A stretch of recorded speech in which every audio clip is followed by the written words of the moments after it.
وەک دەزانین شێوازەکانی توندوتیژی دژ بە ژنان ڕاگەیەنرا و ڕانەگەیەنراو، ئاشکراکرا و ئاشکرانەکراو لەسەر ئاستی تاک و خێزان و کۆمەڵگە و شەقام و شوێنکار بە شێوەیەکی بەرچاو بەدیەکرێ.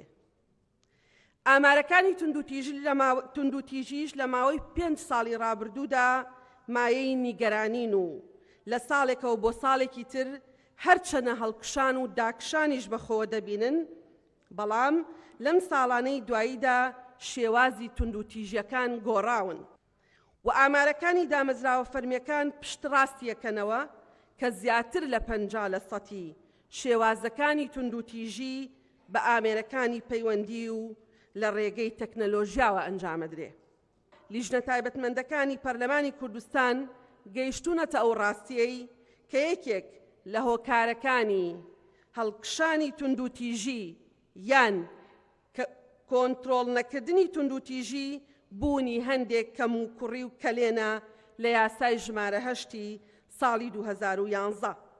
یاسای بەرەنگاربوونەوەی توندوتیژی خێزان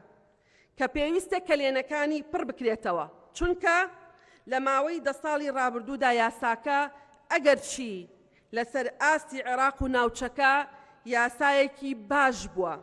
بەڵام لە ئەنجامی جێبەجێکردنی دەرکەوتووە کە پێویستی بە هەموارکردنە. هەر بۆیە پەرلەمانی کوردستان ڕۆژی 23/11/2021 خوێندنەوەی یەکەمی بۆ پێشنیازە یاسایەکی نوێ کردووە